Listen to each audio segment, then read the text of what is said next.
तो चलिए हम यहाँ पे देख लेते हैं। वेरिएबल एंड आइडेंटिफायर मैं कर रहा था, डबल, स्ट्रिंग, इस तरह के वेरिएबल्स थे। और वेरिएबल डिफाइन करना आपने जो है वो पाइथन में भी सीखा था। तो सेम वैसे ही यहाँ पे बस सारा काम जो है आपको अपने माइक्रो कंट्रोलर पे करना है।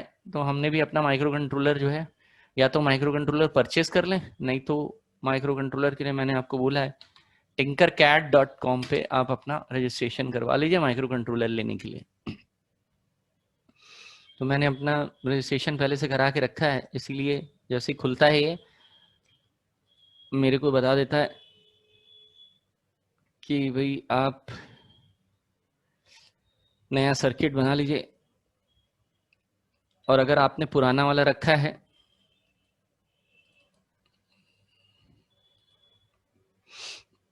कल वाला ही हम ये सेव कर लेता है हर एक को, आपको सेव करने का जरूरत नहीं पड़ेगा। ये देखिए मेरा ये था, और कोड क्या था, मैंने ये कोड था मेरा, देखिए यही था ना। अब आते हैं हम आगे के सेक्शन में।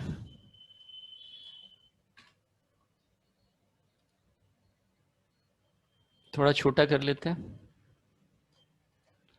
कोड पे। आगे देखिए और क्या क्या है इसमें, क्या सिंटेक्स आगे एग्जीक्यूट करवाने हैं।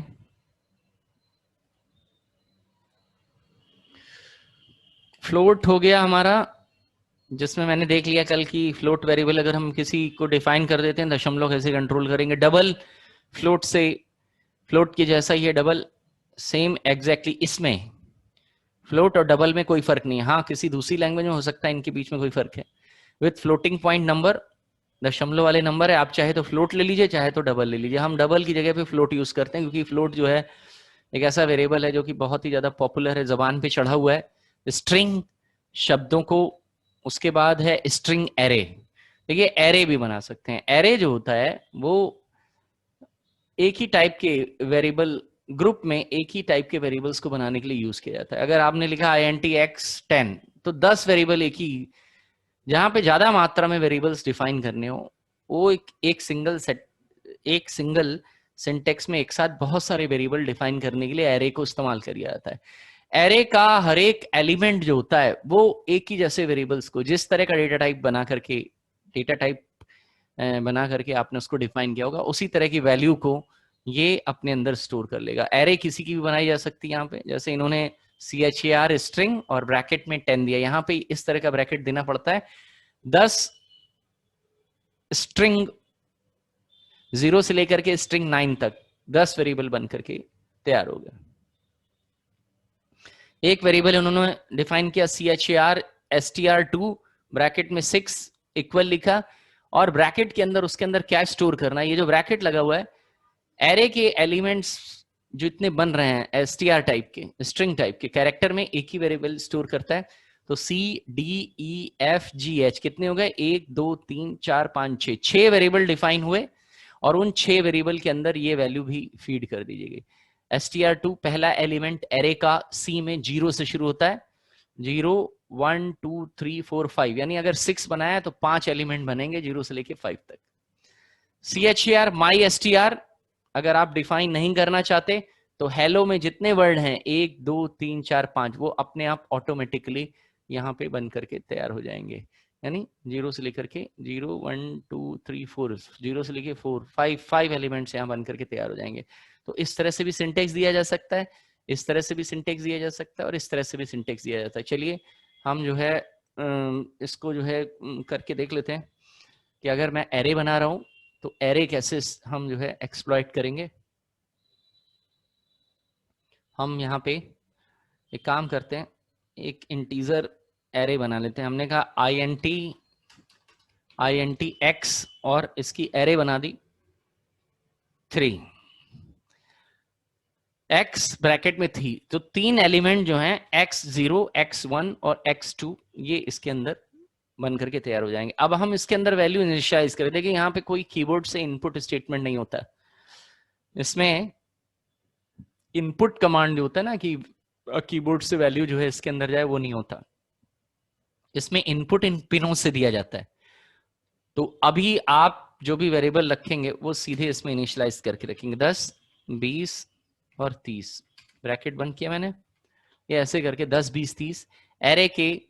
अब इसमें क्या होगा, इस सिंटेक्स में होता क्या है ये कमेंट डालने के लिए होता है। इसमें जो वेरिएबल बनेगा, पहला एलिमेंट बनेगा x0, उसके अंदर, इस सिंटेक्स का मतलब हुआ x0 के अंदर 10 स्टोर करो, x1 के अंदर 20 स्टोर करो, ये शॉर्ट में लिखने का तरीका है, और x2 में क्या स्टोर करो तो 30।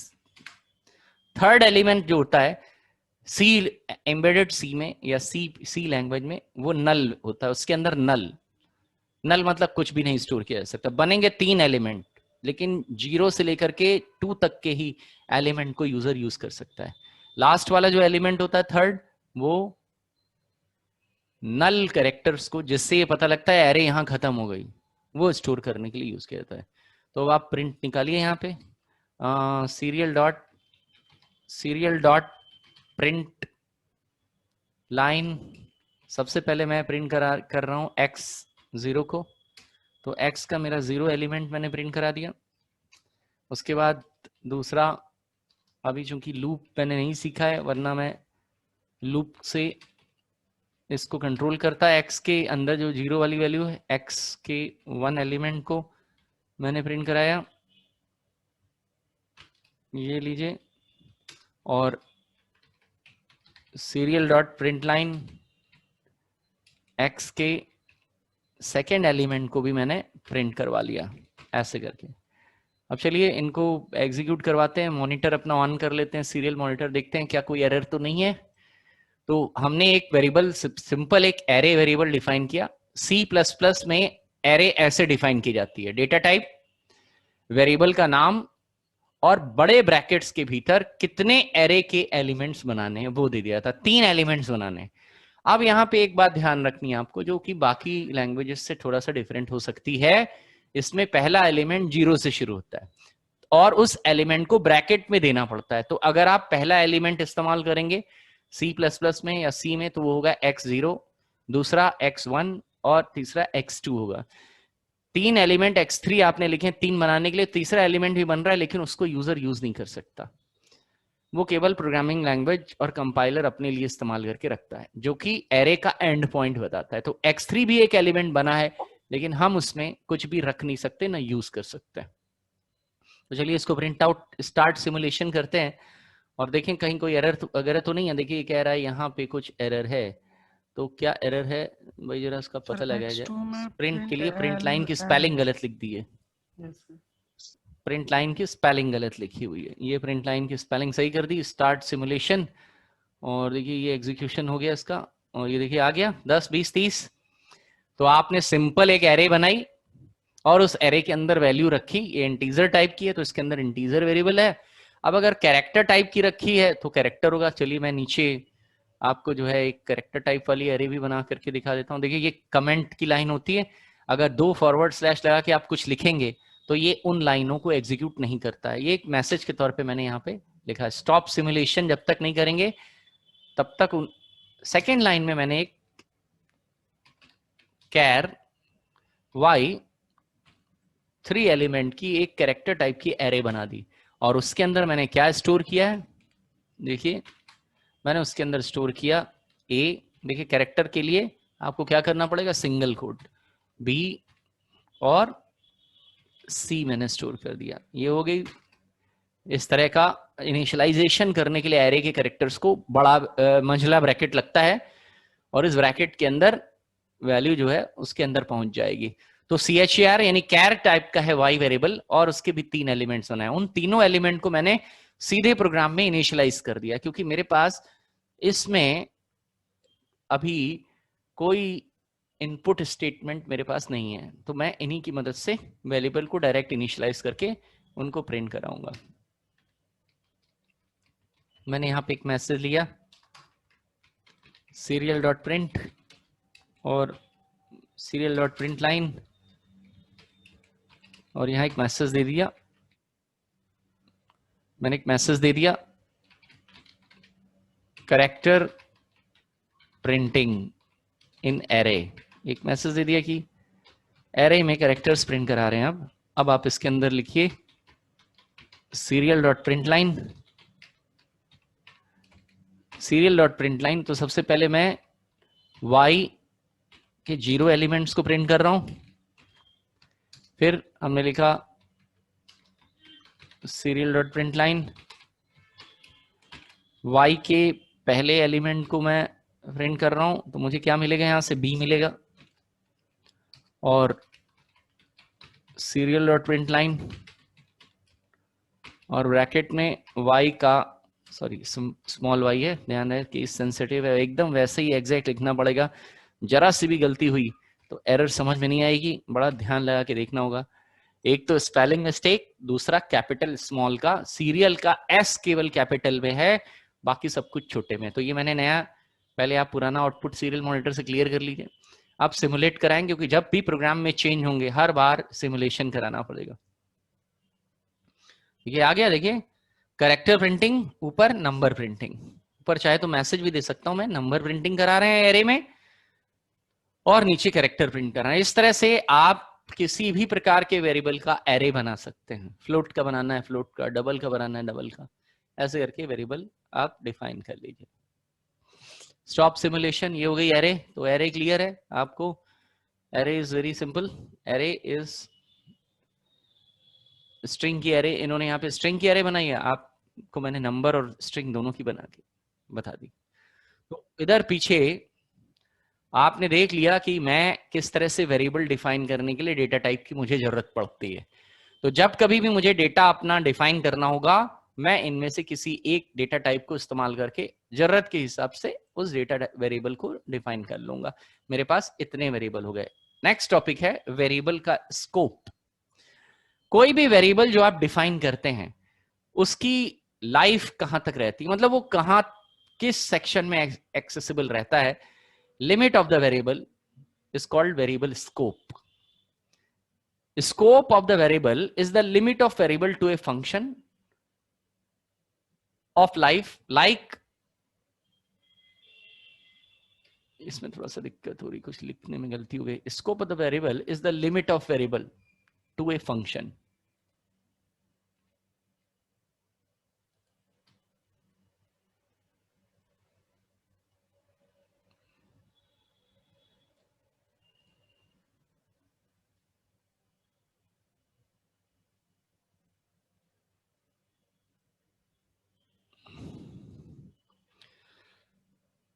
स्कोप जो है दो प्रकार का होता है, लोकल, जिस फंक्शन के अंदर आपने उसको डिफाइन किया है उस फंक्शन के बाहर आप उसको एक्सेस नहीं कर सकते, और ग्लोबल वेरिएबल। ग्लोबल वेरिएबल वो होता है जिसको कहीं पे भी एक्सेस किया जा सकता है। तो चलिए देखिए स्कोप अपने वेरिएबल का देखते हैं। इस प्रोग्राम को अगर देखें, अगर मैं देखता हूं, यहां पे मैंने यहां पे ये सिंटेक्स लिखा, सीरियल डॉट प्रिंट लाइन, और यहां पे ब्रैकेट में मैंने कहा x और ब्रैकेट में 0। तो चलिए इसको एग्जीक्यूट कराते हैं इस लाइन को, और इससे पहले मैं एक मैसेज दे देता हूं, serial dot print line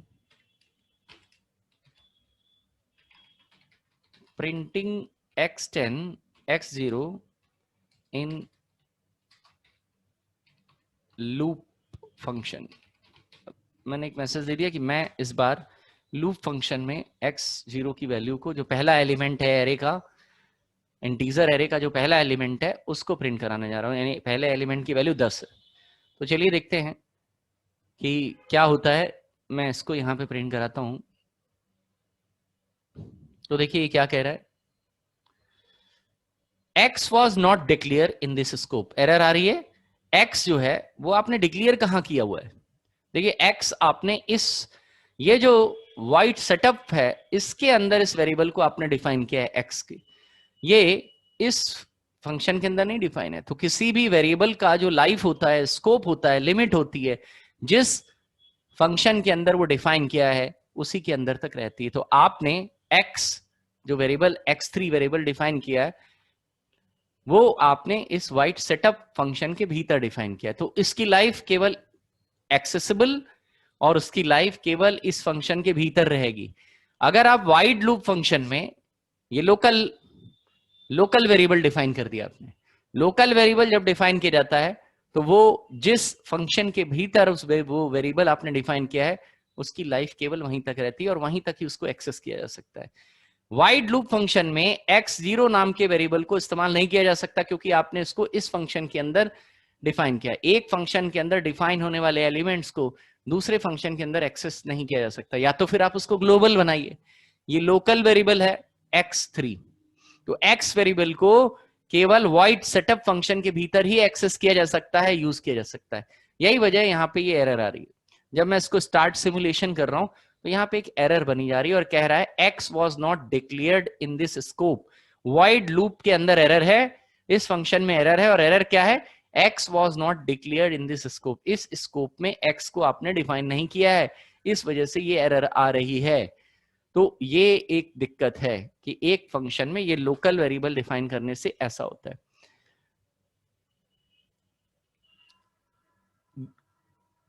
global variable किसको कहते हैं? हमने यहाँ पे एक वेरिएबल डिफाइन करा, कोशिश करते हैं यहाँ पे एक वेरिएबल डिफाइन करने की। int z बराबर 100। चलिए देखते हैं ये मुझे ये सिंटैक्स सपोर्ट करता है। ठीक है, देखिए ये सिंटैक्स चल गया।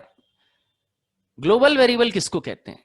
ग्लोबल वेरिएबल जो है वो इन दोनों फंक्शनों के जो ऊपर वाला खाली हिस्सा है वो एरिया में आप जिस वेरिएबल को डिफाइन कर देंगे वो ग्लोबल वेरिएबल हो जाएगा। ग्लोबल वेरिएबल को किसी भी फंक्शन में एक्सेस किया जा सकता है। तो अब देखिए कि मैंने z एक वेरिएबल डिफाइन किया है और इसको इन दोनों फंक्शनों के स्कोप से बाहर लिख दिया। ये ग्लोबल स्कोप की जगह है। अगर आप इस जगह कोई वेरिएबल डिफाइन करते हैं तो serial.println, मैंने इस जगह पे z को प्रिंट करा रहा हूं मैं यहां पे, value of z equal to, ये एक मैसेज दिया मैंने, और यहां पे serial.println मैंने z वेरिएबल को यहां पे भी एक्सेस कर लिया। देखिए पहले मैं यहां पे एक्सेस करके देख रहा हूं ये यहां पे एक्सेस होता है कि नहीं, क्योंकि मैंने इसको इस सेटअप के भी बाहर बना रखा है। तो क्या ये यहां पे एक्सेसिबल है? स्टार्ट सिमुलेशन, देखो value of z equal to क्या आ रहा है, 100 आ रहा है। देखिए ये यहां पे भी z एक्सेसिबल है, हालांकि ये वाइड सेटअप के भीतर नहीं बना है लेकिन फिर भी z एक्सेसिबल है सेटअप में भी। और अब मैं स्टॉप सिमुलेट करके इसको वाइड लूप में भी एक्सेस करने की कोशिश करता हूं। क्लियर कर लें आउटपुट पहले, यहां पे एक्सेस करते हैं। इसके भीतर हमने यहां लिखा serial.println value of z in loop function. Loop function में z की value double inverted comma message print करा दिया।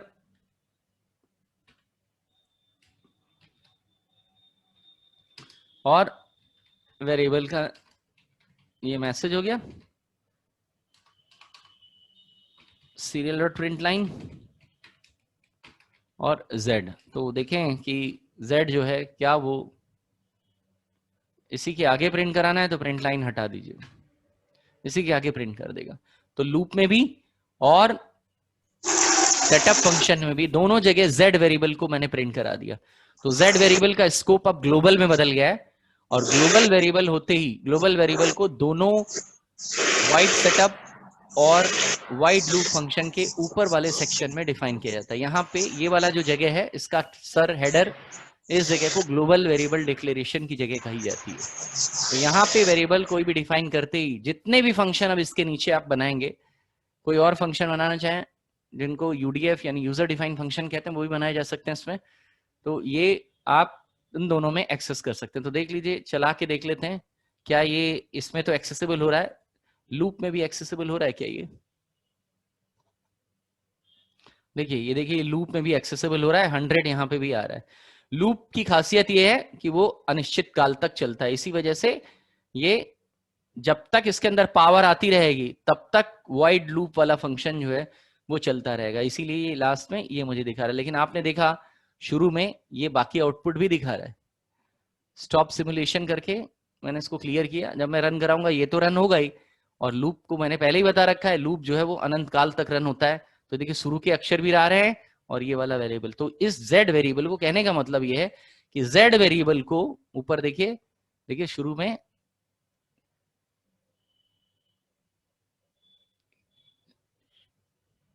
z वेरिएबल सेटअप में भी एक्सेसिबल है और यहां पे भी एक्सेसिबल है। ऐसे करके आप इस वेरिएबल को लोकल और वेरिएबल का ग्लोबलाइजेशन भी कर सकते हैं। ग्लोबल माने कहीं से भी उसको एक्सेस किया जा सकता है। इस तरह से हमने स्कोप ऑफ द वेरिएबल देखा। तो स्कोप माने limit of variable. Variable local है या जिस फंक्शन के अंदर ही आप ऐसा वेरिएबल डिफाइन करना चाहते हैं कि उस फंक्शन के बाहर एक्सेसिबल ना हो, सिक्योरिटी देना चाहते हैं, तो आप उसको लोकल डिफाइन करिए। और अगर आप चाहते हैं वो सब में वेरिएबल एक्सेसिबल हो तो वो ग्लोबल वेरिएबल हो जाएगा। कमेंट किसको कहते हैं? कमेंट माने होता है, एम्बेडेड सी में दो टाइप के कमेंट होते हैं। अगर आप मल्टी लाइन का कमेंट देना चाहते हैं, अगर आप एक सिंगल लाइन का कमेंट देना चाहते हैं तो डबल फॉरवर्ड स्लैश लगा दीजिए। डबल फॉरवर्ड स्लैश लगाने के बाद इस एम्बेडेड सी कोड में कोई भी लाइन एग्जीक्यूट नहीं होती है। तो जैसे मान लीजिए मैंने जो है इस कोड में ये वाली जो जगह है यहाँ पे सीरियल डॉट प्रिंट लाइन में डबल फॉरवर्ड स्लैश ऐसे करके लगा दिया।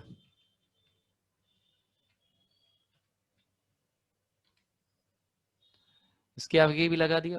अब देखिए क्या होगा, क्लियर करिए पहले आउटपुट। अब स्टार्ट सिमुलेशन करेंगे हम। तो देखिए वाइड लूप वाली कोई भी लाइन एग्जीक्यूट नहीं हो रही है। क्यों? क्योंकि मैंने उसके आगे डबल फॉरवर्ड स्लैश लगा दिया। डबल फॉरवर्ड स्लैश लगाते ही जितने भी कमांड्स होते हैं ये उनको कमेंट की तरह ट्रीट करने लगता है, और कमेंट्स को कभी भी ये कंपाइल नहीं करता है। ये एक मैसेज मान करके डबल फॉरवर्ड स्लैश के आगे लगे हुए कोई भी सिंटेक्स आप लिख देंगे, ये तुरंत उनको कंपाइल करना बंद कर देगा। यानी उसकी नजर में अब ये कुछ भी नहीं है, कोई भी सिंटेक्स नहीं लिखा हुआ है। तो आप कोई मैसेज वगैरह देना चाहें, जैसे मैंने यहाँ पे कोई मैसेज, आप प्रोग्राम लाइन के ही बगल में कोई मैसेज तैयार करना चाह रहे हैं तो वो दे दीजिए। तो मैसेज देने का पहला तरीका ये है, स्टॉप सिमुलेशन किया हमने। दूसरा तरीका ये कह रहा है कि अगर आप कमेंट देना चाहते हैं तो मल्टी लाइन का भी कमेंट दे सकते हैं, यानी फॉरवर्ड स्लैश एस्ट्रिक और एस्ट्रिक फॉरवर्ड स्लैश करके। तो ये मल्टी लाइन, इसको मल्टी लाइन बना देते हैं। फॉरवर्ड स्लैश स्टार और star forward slash, star forward slash. देखिए ये हो गया। अब देखते हैं क्या ये रन करता है। Start simulation.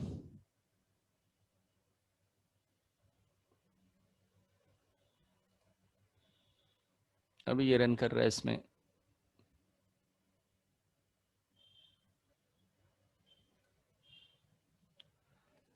ये वाला नहीं रन कर रहा है, आपको डबल फॉरवर्ड स्लैश ही लगाना पड़ेगा इसमें। Double forward slash, double forward slash. Start simulation clear करिए। देखिए ठीक है, तो आप इनमें से ये वाला डबल फॉरवर्ड स्लैश वाला सिंटेक्स यूज कर लीजिए। वाला सिंटेक्स नहीं चल रहा है, लेकिन ऐसा नहीं है कि ये सिंटेक्स नहीं चलता है। कुछ सिंटेक्स ऐसे होंगे जो इस जगह पे नहीं चलेंगे, आर्डिनो के किसी और प्लेटफॉर्म पे जरूर चलेंगे। तो सिंगल लाइन का कमेंट और मल्टी लाइन का कमेंट, दोनों तरीके हमारे पास कमेंट डालने के लिए। आगे आइए, कमेंट के बाद क्या आता है? Pre processor directives. Pre processor directive क्या होता है? A pre processor directives are used in embedded C. C language में प्री प्रोसेसर डायरेक्टिव को भी यूज किया जा सकता है। ये क्या होता है प्री प्रोसेसर डायरेक्टिव? एक खास तरह की, मान लीजिए आपको किसी लाइब्रेरी फाइल को जो किसी दूसरी प्रोग्रामिंग लैंग्वेजेस में बनी है उसको भी आपको इसमें इस्तेमाल करना, यानी किसी ने अपना प्रोग्राम कहीं और बना रखा है, C++ में बना रखा है और मैं एम्बेडेड सी यूज कर रहा हूं, तो मैं उसके C++ के प्रोग्राम को अपने प्रोग्राम में इंक्लूड करवा दूंगा और उसने जो प्रोग्राम बनाया होगा या उसने जो फंक्शन बनाया होगा, ऐसा करते ही उसके बनाए हुए फंक्शंस को भी मैं एक्सेस कर सकता हूं। प्री प्रोसेसर डायरेक्टिव्स जो हैं वो दो खासियत रखते हैं। पहली खासियत तो मैंने ये बता दी, इन प्री प्रोसेसर डायरेक्टिव की मदद से आप किसी दूसरे के प्रोग्राम की फंक्शंस को अपने प्रोग्राम में एक्सेस करा सकते हैं। दूसरी बात, कंपाइलर सबसे पहले जब इन प्रोग्राम को एग्जीक्यूट कराता है तो सबसे पहले प्री प्रोसेसर डायरेक्टिव्स वाली लाइन को ये एग्जीक्यूट करता है। वो लाइन कंपाइल होते वक्त सबसे पहले प्रोसेस हो जाती है, बाकी चीजें बाद में प्रोसेस होती हैं। तो ये एक फायदा मिलता है मुझे। तो आप अपनी हेडर फाइल्स C++ में या C में हेडर फाइल्स होती हैं, हेडर फाइल्स में बहुत सारे फंक्शन जो हैं वो C++ के प्रोग्रामर्स बना के रखते हैं और आप उनको अपने इस आर्डिनो प्रोग्राम में ऐड करा देते हैं। किसी प्री प्रोसेसर को जोड़ने के लिए हैश इंक्लूड हेडर फाइल का नाम या हैश डिफाइन, दो सिंटेक्स को यूज किया जाता है। तो चाहे आप हैश इंक्लूड करके हेडर फाइल हैश इंक्लूड लगा, हैश के बाद इंक्लूड और हेडर फाइल का नाम लिखना पड़ता है। जैसे कि आप यहां पे देखिए कि मान लीजिए मेरे को games.h कोई फाइल है, किसी ने बना रखी है गेम्स की हेडर फाइल, और उसके अंदर गेम्स के जो फंक्शन है वो मैं अपने प्रोग्राम में इंक्लूड कराना चाहता हूं, तो मैं लिखूंगा हैश इंक्लूड games.h और इनको डबल कोट्स में लिख दूंगा। तो games.h के अंदर जितने भी फंक्शन होंगे वो मेरे प्रोग्राम के साथ इंक्लूड हो जाएंगे। दूसरा है hash defined directive. Hash defined directive in embedded C defines the identifier या constants. This is a statement that is not ended with semicolon symbol. आप किसी वेरिएबल को कांस्टेंट बना करके रखना चाहते हैं, कांस्टेंट मतलब आप नहीं चाहते किसी भी जगह पे उसकी वैल्यू के अंदर कोई चेंज हो, उसको एक नियत मान करके चलना चाहते हैं। जैसे पाई की वैल्यू होती है वो 22/7 या 3.14 होती है, तो पाई की वैल्यू कभी घटती और बढ़ती नहीं है। तो ऐसे वेरिएबल्स को जो कभी ना घटने हो ना बढ़ने हो, कांस्टेंट बनाने हो, आप उनको हैश डिफाइन फंक्शन की मदद से, हैश डिफाइन डायरेक्टिव की मदद से कांस्टेंट के तौर पे इस प्रोग्राम में बना भी सकते हैं। तो हैश डिफाइन करना है आपको, जैसे हमने ये वही वाली जगह है जहां पे अभी मैंने ग्लोबल वेरिएबल डिफाइन किया। Hash define pre processor directive और हैश डिफाइन डायरेक्टिव को हैश इंक्लूड डायरेक्टिव और हैश डिफाइन डायरेक्टिव, जो कि प्री प्रोसेसर दो डायरेक्टिव हैं, ये प्री प्रोसेसर डायरेक्टिव्स, इन दोनों का इस्तेमाल करके में नीचे वाले का इसमें हेडर फाइल इंक्लूड करवाई जाती है और इसमें किसी भी वेरिएबल को कांस्टेंट की तरह आप इस्तेमाल कर सकते हैं। तो जैसे यहाँ पे देखिए एक वेरिएबल मेरे को कांस्टेंट बनाना है, मैंने लिखा हैश डिफाइन एलईडी पिन, ये एक वेरिएबल है और उसके अंदर 13 स्टोर कर दिया। तो एलईडी पिन जो है वो इंटीजर टाइप का, अपने आप को इंटीजर लिखने की जरूरत नहीं पड़ेगी, ये अपने आप इस डेटा को रीड करके एलईडी पिन नाम के वेरिएबल को इंटीजर टाइप का डिक्लेयर कर देगा। इक्वल भी नहीं लगता इसमें, साथ ही इसमें एक यहाँ पे एक मिस्टेक और है, उसको सही कर लेंगे, सेमी कोलन सिंबल को भी नहीं इस्तेमाल किया जाता है। विदाउट सेमी कोलन ये लाइन एग्जीक्यूट होती है। तो मैं आपको अभी प्री प्रोसेसर डायरेक्टिव बना के दिखा देता हूँ, बहुत आसान है, और उनका आउटपुट भी आपको चेक करा देता हूँ। देखिए, तो चलिए हम एक प्री प्रोसेसर डायरेक्टिव यहाँ लगा लेते हैं। मैं पहले इसको हटा देता हूँ और इससे संबंधित जितनी लाइनें वो मैंने हटा ली। ये तो आपको समझ में आ गया होगा कि ग्लोबल वेरिएबल कैसे डिफाइन किए जाते हैं। अभी वॉइड लूप के अंदर मैंने यहाँ पे लिखा हैश इंक्लूड और यहाँ लिखा games.h। तो मान लीजिए आप games.h की फाइल लेकर के गेम्स की एक हेडर फाइल वो होती है जो C++ में बनाई जाती है और इसके अंदर ये केवल C और C++ में बनाई जाती है। तो ये हेडर फाइल के अंदर C++ के प्रोग्रामर अपने फंक्शंस बना के रखते हैं। तो मान लीजिए किसी C++ के प्रोग्रामर ने या C के प्रोग्रामर ने एक हेडर फाइल बनाई है, उसको भी मैं अपने इस प्रोग्राम में उसके अंदर जितने बने फंक्शन उनको इस्तेमाल करना चाहता हूं, तो मैं उसको ऐसे लिखूंगा हैश इंक्लूड games.h। ऐसे ग्लोबल वेरिएबल की जगह पे लिखते ही जितने भी फंक्शंस हैं उसके अंदर games.h फाइल के भीतर जितने भी फंक्शन उस यूजर ने बनाए होंगे वो मुझे एक्सेसिबल हो जाएंगे। फिलहाल यहाँ पे games.h फाइल तो है नहीं। इस तरह से आप हैश इंक्लूड डायरेक्टिव को इस्तेमाल कर सकते हैं। दूसरा डायरेक्टिव है हैश डिफाइन। ये वेरिएबल डिफाइन करने के लिए यूज होता है। तो चलिए, अभी मेरे पास हेडर फाइल तो है नहीं, लेकिन वेरिएबल को डिफाइन कर लेते हैं। हैश डिफाइन एक्स और स्पेस देख करके मैंने कहा hash define x, already define कर चुका हूं तो एक्स नहीं डिफाइन करूंगा।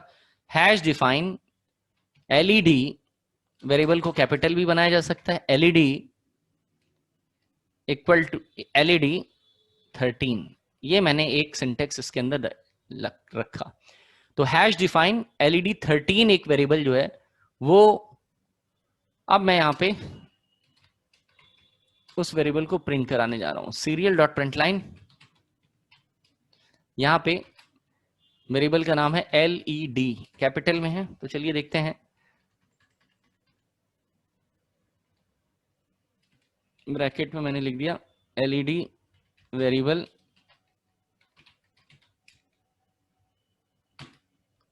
और यहीं पे ही मैंने पहले मैसेज दिया सीरियल डॉट प्रिंट लाइन, और एलईडी जो वेरिएबल मैंने अभी ऊपर डिफाइन किया है उस वेरिएबल को मैंने यहां प्रिंट करा दिया। तो चलिए हैश डिफाइन कांस्टेंट कैसे डिफाइन किए जाते हैं, हैश डिफाइन से, और स्टार्ट सिमुलेट करते हैं। देखिए कहीं कोई एरर तो नहीं है, देखिए नहीं है एरर। देखिए प्रिंट लाइन की जगह पे प्रिंट ले लो स्टॉप सिमुलेशन, तभी उसी के सीधे जो है वो प्रिंट करेगा। क्लियर करिए आउटपुट और स्टार्ट सिमुलेशन। देखिए एलईडी वेरिएबल 13 आ रहा है। अभी आपने ऊपर जो वेरिएबल डिफाइन किया ये कांस्टेंट हो गया, एलईडी नाम का वेरिएबल कांस्टेंट हो गया। अब ये लूप में भी मिलेगा और यहां पे भी मिलेगा। अब चाहे तो इसको यहां पे भी एक्सेसिबल कर सकते हैं। अगर मैं इस एलईडी वेरिएबल के अंदर कुछ चेंज करने के लिए जाऊंगा तो मैं चेंज नहीं कर पाऊंगा।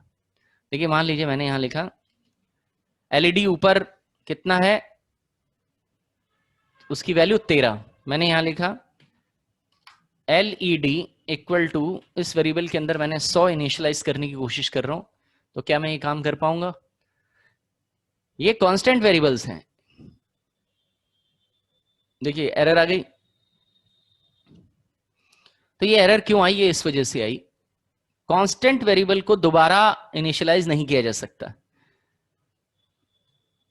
कांस्टेंट करते ही किसी वेरिएबल को, जैसे आपने यहां पे इस हैश डिफाइन एलईडी वेरिएबल को 13 डिफाइन कर दिया, इसका मतलब होगा एलईडी इक्वल टू 13, लेकिन हैश डिफाइन करके मैंने किया है तो सबसे पहले ये वेरिएबल डिफाइन होगा एलईडी, और उस वेरिएबल के अंदर 13 चला जाएगा और वो इंटीजर भी बन जाएगा।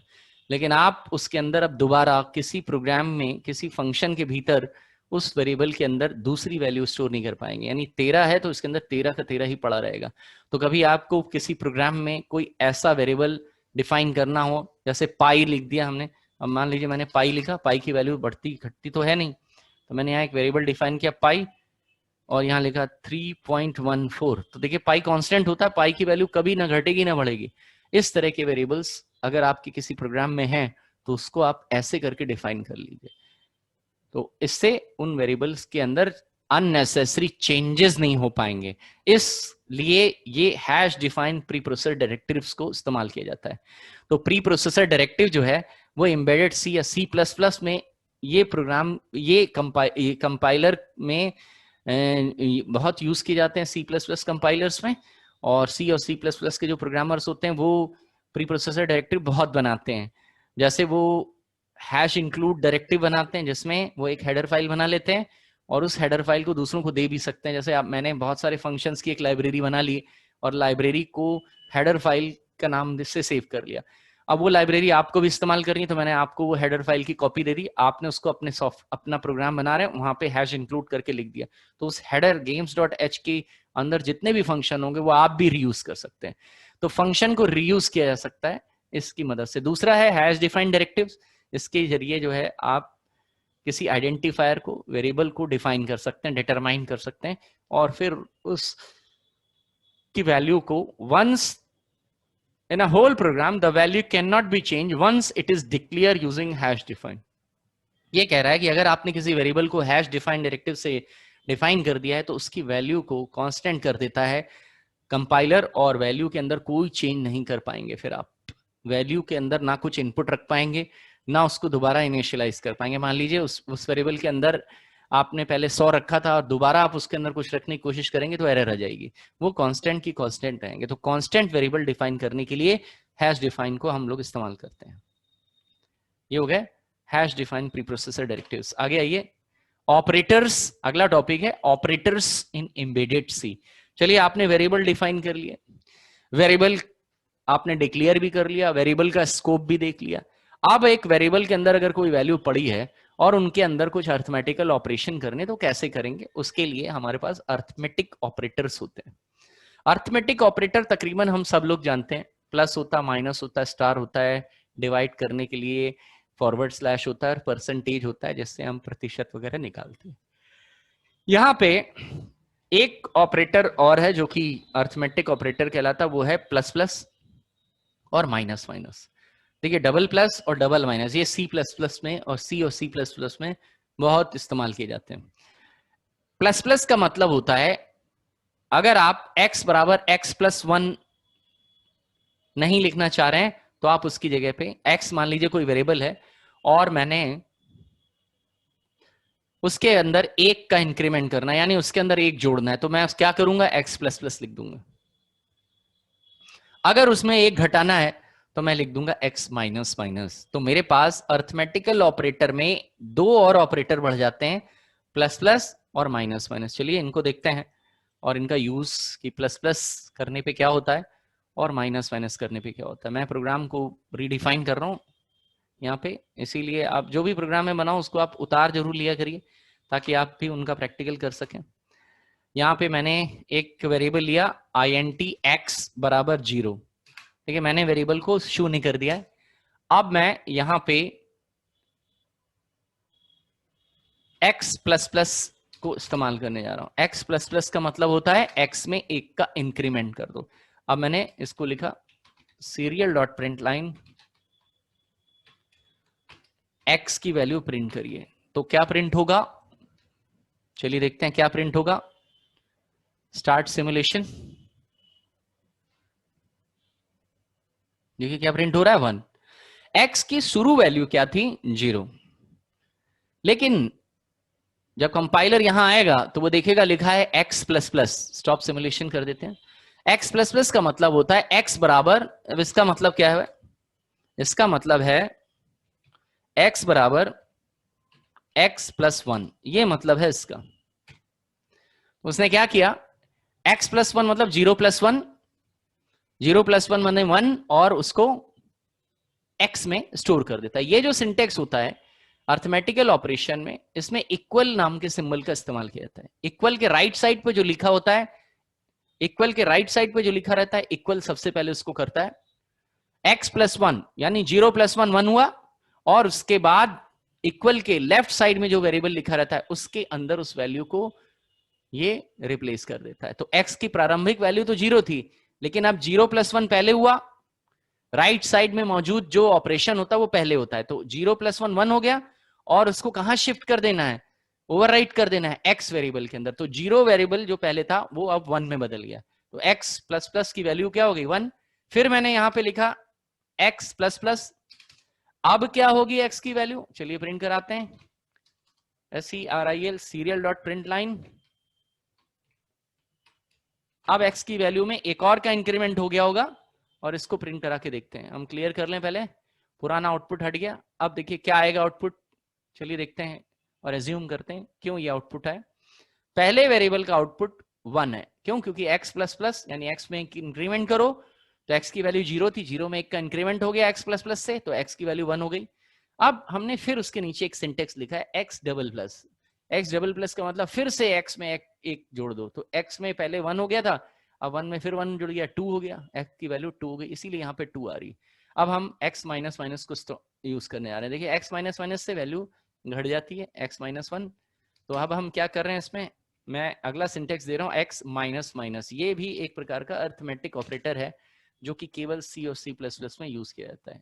Serial dot print line. अब आप x को प्रिंट कराइए, तो अब x की वैल्यू क्या आएगी? देखिए क्लियर किया हमने। Start simulation. 3 वैल्यूज आएंगी, 1 2 और 1। देखिए क्यों है 1? यहाँ पे तो x में आपने 1 का इंक्रीमेंट किया तो x 0 से 1 हो गया। सीरियल डॉट प्रिंट लाइन में फिर आप x को प्रिंट करा रहे हैं तो 1 इसीलिए प्रिंट हो रहा है। फिर आपने x में 1 का इंक्रीमेंट किया, x की वैल्यू 1 से लेके 2 हो गई, उसको प्रिंट करा है। फिर यहाँ पे आपने लिखा x minus minus, x minus minus का मतलब x के भीतर 1 का डिक्रीमेंट कर दो। तो डिक्रीमेंट करते ही क्या होगा, सीरियल डॉट प्रिंट लाइन में जब आप x प्रिंट कराएंगे तो क्या प्रिंट होगा, 1। इस तरह से प्लस प्लस और माइनस माइनस को का आउटपुट आपने देख लिया। क्लियर हो गया कि प्लस प्लस क्या होता है और माइनस माइनस। चलिए और बात करते हैं। ये जो प्लस प्लस है ये 2 जगह पे लगाया जा सकता है, ये एक जो है मतलब हिडन बात है इसकी। तो चलिए देखते हैं कहाँ पे लगाया जा सकता है। ये जो प्लस प्लस ऑपरेटर है इसको इंक्रीमेंटल ऑपरेटर कहते हैं। अगर किसी वेरिएबल के बाद आपने प्लस प्लस लगाया तो वेरिएबल में इंक्रीमेंट हो जाएगा, लेकिन इस वेरिएबल को आप पहले भी लगा सकते हैं, यानी आप प्लस प्लस एक्स भी कर सकते हैं। तो देखिए इनके बीच में क्या फर्क है, एक्स प्लस प्लस लगाने पे क्या होता है और प्लस प्लस एक्स लगाने पे क्या होता है। चलिए हम एक बार फिर से यहीं पे पहुंच जाते हैं और इन दोनों की पोजीशन बदलने पे क्या होता है लेट्स सी। हम सब सारे प्रोग्राम को पहले हटा देते हैं, स्टॉप सिमुलेशन, और इनको डिलीट करा, ये लाइन डिलीट करी, फिर से अपने प्रोग्राम में आ गए। अब देखिए यहां पे हमने एक वेरिएबल लिया है int x बराबर 0 और मैं इसमें इसको प्रिंट कराने जा रहा हूं, serial dot print line x। क्या आएगा आउटपुट, 0 आएगा। क्यों, क्योंकि इस वेरिएबल के अंदर अभी आपने 0 रखा है, 0 रखा है। Stop simulation. अब मैं इसमें क्या कर रहा हूं, सीरियल डॉट प्रिंट लाइन, मैंने इसके अंदर लिखा प्लस प्लस एक्स, या मैंने पहले लिखा x प्लस प्लस और प्रिंट करा रहा हूं। देखिए क्या फर्क होगा इन दोनों के आउटपुट में, क्या कोई फर्क पड़ता है इन दोनों के आउटपुट में। चलिए क्लियर करते हैं और इन दोनों को आउटपुट लेते हैं, स्टार्ट सिमुलेशन।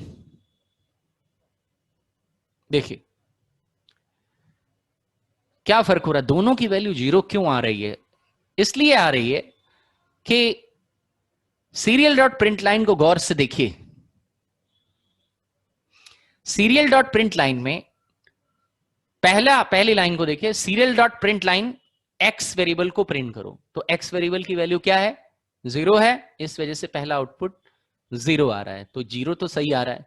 नीचे तो मैंने एक्स में 2 का इंक्रीमेंट, 1 का इंक्रीमेंट करा रखा है, इसका मतलब यही तो होता है कि भाई x बराबर x प्लस 1, x बराबर, इसका तो मतलब क्या हुआ, x बराबर x प्लस 1 होता है ना, तो कायदे में इसका आउटपुट 1 आना चाहिए, लेकिन फिर भी 0 क्यों आ रहा है। आप इसकी पोजीशन को पहले गौर से देखिए। सीरियल डॉट प्रिंट लाइन को आपने बोला कि x वेरिएबल को प्रिंट करो जिसमें प्लस प्लस ऑपरेटर बाद में लगा हुआ है, यानी पहले ये क्या कर रहा है, x की वैल्यू को प्रिंट कर दे रहा है और बाद में इंक्रीमेंट कर रहा है, इसीलिए आउटपुट जो है वो क्या आ रहा है, 0 आ रहा है। तो जब आप x के बाद इस ऑपरेटर को यूज करते हैं और डायरेक्ट प्रिंट कराएंगे तो x वेरिएबल की वैल्यू जो अभी भी 0 है वो पहले ही प्रिंट हो जा रही है, प्लस प्लस का ऑपरेशन जो है बाद में हो रहा है। लेकिन अगर इसी काम को मैं ऐसे करके कह दूं कि भाई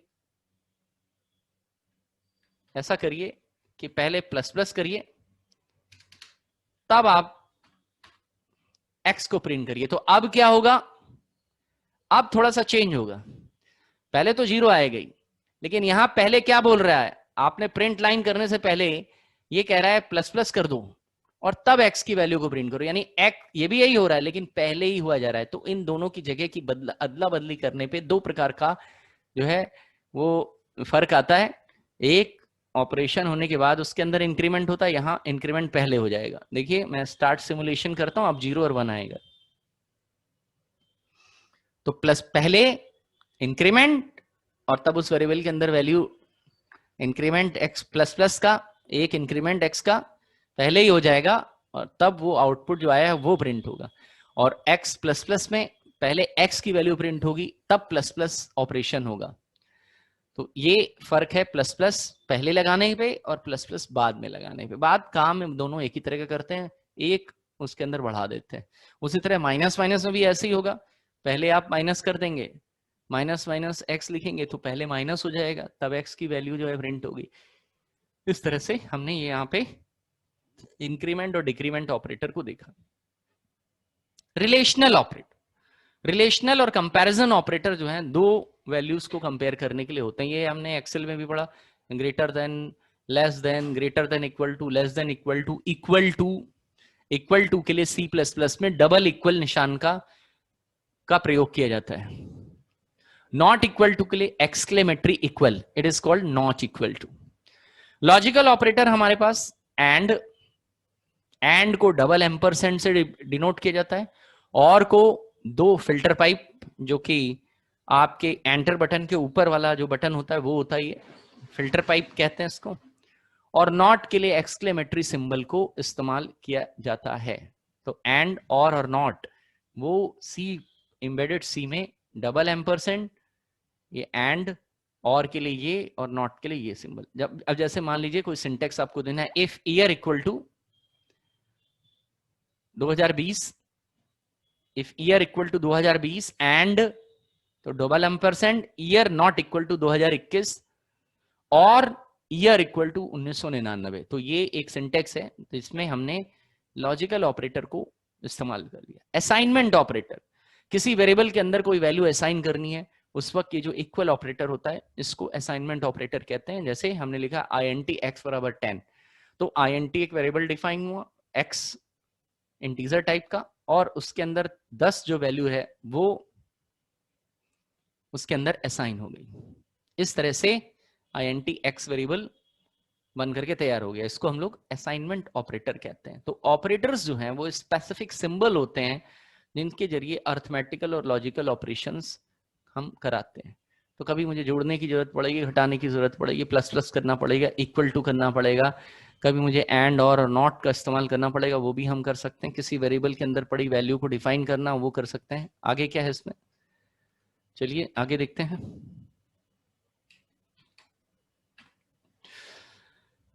पॉइंटर ऑपरेटर, पॉइंटर भी बनाया जा सकता है।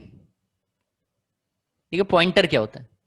पॉइंटर एक बहुत ही स्पेशल तरह का वेरिएबल होता है जो किसी मेमोरी एड्रेस को जो है वो डिनोट करता है। किसी भी मेमोरी का एड्रेस जो है वो अपने अंदर स्टोर कर सकता है। एक ऐसा वेरिएबल जो किसी दूसरे वेरिएबल का एड्रेस डिनोट करता हो, उसका एड्रेस स्टोर कर लेता है और उस जगह के अंदर पड़ी वैल्यू को एक्सेस कर लेता है। इसको कहते हैं पॉइंटर। पॉइंटर ऑपरेटर के जरिए एक वेरिएबल पॉइंटर आप डिफाइन कर देंगे तो दो वेरिएबल एक ही वैल्यू को डिनोट करने लगेंगे।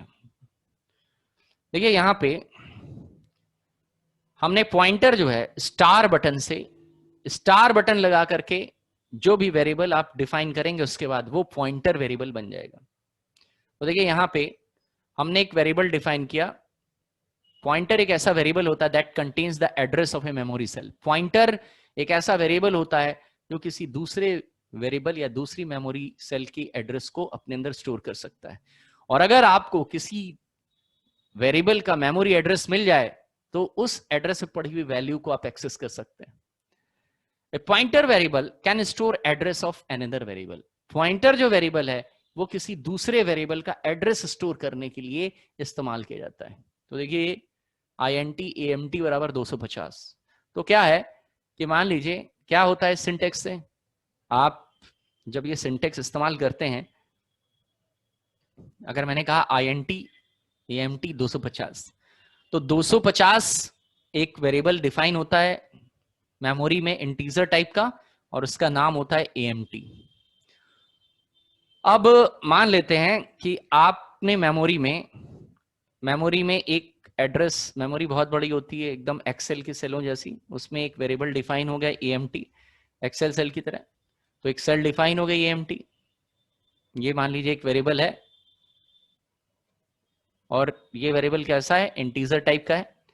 इंटीजर टाइप के वेरिएबल को जो है 2 बाइट्स मिलती हैं, और उसके अंदर आपने स्टोर कर दिया 250। तो जब कभी भी मुझे जरूरत पड़ती है 250 की, मैं AMT का रेफरेंस देके 250 वैल्यू को एक्सेस कर सकता हूं, यानी AMT का मतलब 250 होता है। अब ये जिस एड्रेस पे स्टोर है, जब कोई वेरिएबल डिफाइन होता है तो वो किसी ना किसी एड्रेस पे मेमोरी के डिफाइन किया जाता है। प्रोसेसर जो है, CPU जो है, उसको किसी मेमोरी एड्रेस पे डिफाइन करता है। मान लीजिए इसका मेमोरी एड्रेस है, मान लेते हैं 1024, कोई जरूरी नहीं है ऐसा हो, पर मैं एक एजम्पशन कर रहा हूं, मैं एक कल्पना कर रहा हूं कि इसका जो एड्रेस है वो है 1024, कुछ भी हो सकता है, कोई हेक्साडेसिमल भी हो सकता है, कुछ भी। मैंने इसको यहाँ पे एज्यूम किया कि इस 250 का ये जो 250 है, इसका मेमोरी एड्रेस ये है, और ये मेमोरी एड्रेस इसी के साथ एसोसिएट रहता है। अब हमने क्या किया, एक वेरिएबल पॉइंटर डिफाइन किया। हमने यहाँ पे एक पॉइंटर वेरिएबल लिया और उसका नाम है PNTR। पॉइंटर के लिए हमने एक पॉइंटर वेरिएबल डिफाइन कर लिया। कैसा पॉइंटर वेरिएबल है, इंटीजर टाइप का, क्योंकि ये किसी इंटीजर वेरिएबल की वैल्यू को, एड्रेस को अपने अंदर स्टोर किएगा। तो PNTR ले लिया हमने, पॉइंटर वेरिएबल डिफाइन किया इंटीजर टाइप का। और ये किसका एड्रेस स्टोर हो रहा है, अगर आपको किसी वेरिएबल का एड्रेस स्टोर कराना हो, उसके आगे एम्परसेंड का निशान लगा दीजिए। तो AMT वेरिएबल का एम्परसेंड लगते ही उसका वैल्यू की जगह उसका एड्रेस जो है वो इस वेरिएबल के अंदर स्टोर हो जाता है। तो अगर आपको किसी वेरिएबल का एड्रेस पता लगाना है क्या है C++ में, तो एम्परसेंड उस वेरिएबल का नाम लिखिए, प्रिंट करा दीजिए, उसका एड्रेस आ जाएगा। तो स्टार PNTR का मतलब हुआ AMT वेरिएबल का जो एड्रेस है, यानी 1024, वो PNTR वेरिएबल के अंदर आ जाए। तो PNTR वेरिएबल को क्या मिल गई, इस AMT वेरिएबल की लोकेशन मिल गई। ठीक है, तो ये भी उसी लोकेशन को डिनोट करने लगेगा। तो ये PNTR वेरिएबल भी 1024 एड्रेस लोकेशन को डिनोट करने लगेगा, और ये भी इस वेरिएबल को एक्सेस करने लगेगा। यानी मैं PNTR को अगर प्रिंट कराऊंगा तो उसके अंदर भी मुझे 250 ही प्रिंट होकर के मिलेगा, क्योंकि दोनों लोग एक ही एड्रेस लोकेशन को डिनोट करने लगे हैं और उस एड्रेस पे पड़ी वैल्यू सेम है। इस तरह से आप पॉइंटर वेरिएबल्स को इस्तेमाल करते हैं। तो किसी दूसरे वेरिएबल का एड्रेस ये अपने अंदर स्टोर करता है। इसको कोर प्रोग्रामिंग करने के लिए इस्तेमाल किया जाता है, छोटी प्रोग्राम्स के लिए नहीं यूज किया जाता। कुछ अलग खास तरह का काम करना हो तब हम लोग इसको इस्तेमाल करते हैं। तो आप पॉइंटर वेरिएबल को किसी दूसरे वेरिएबल का एड्रेस, अगर आपने एड्रेस स्टोर करा लिया है तो उसकी वैल्यू को भी एक्सेस कर सकता है। ये है रोल पॉइंटर वेरिएबल का। पॉइंटर वेरिएबल बनाने के लिए स्टार लगाना पड़ता है उस वेरिएबल के आगे, वो पॉइंटर वेरिएबल में डिक्लेयर हो जाता है। तो जिस तरह का भी वेरिएबल स्टोर कराना हो उसका डेटा टाइप बताइए, स्टार लगाइए और पॉइंटर वेरिएबल का नाम बता दीजिए। ठीक है, ये हो गए आपके आज के लेसन्स, और इन लेसन्स को आप करिएगा। यहाँ पे प्रैक्टिकल वगैरह, बिटवाइज ऑपरेटर बचा है, इसके बाद लूपिंग है, लूपिंग और कंडीशन, डिसीजन मेकिंग के लिए इफ एल्स वगैरह है हमारे पास, वो हम नेक्स्ट में करेंगे। और ये पहला सेगमेंट जो है वो हमारा सिंपल प्रोग्रामिंग का वो खत्म हो जाएगा। इसके बाद इलेक्ट्रॉनिक्स प्रोग्रामिंग जो होगी वो चलेगी, जिसमें हम इलेक्ट्रॉनिक इक्विपमेंट को, जिसके लिए ये असली में ये इन चीज़ों को बनाने के लिए ये नहीं इस्तेमाल किया जाता है। इन चीज़ों को बनाना हो अगर, तो हम पाइथन वगैरह में ये सब प्रोग्राम्स लिख सकते हैं जो अभी आपने बनाए। इसकी असली प्रोग्रामिंग जो सेकेंड सेगमेंट है उसमें आएगी, जिसमें इन डिजिटल पिनों के जरिए हम डिवाइसेस को कनेक्ट करेंगे। तो ये तो खैर बेसिक है कि भाई अगर इसको प्रोग्रामिंग कर रहे हैं तो बेसिक सिंपल प्रोग्रामिंग भी आप कर सकते हैं, नंबर को प्रोसेस करने वाली, और गैजेट्स को अगर कंट्रोल करना है, डिवाइसेस को कंट्रोल करना है, वो इलेक्ट्रॉनिक्स वाली प्रोग्रामिंग जो करेंगे उसको भी किया जा सकता है। तो दैट्स ऑल फॉर टुडे। अभी के लिए हम इतना ही करेंगे। मैं आपका अटेंडेंस ले लेता हूँ, तभी आप जो है सेशन छोड़ेंगे, ऐसे नहीं छोड़ेंगे।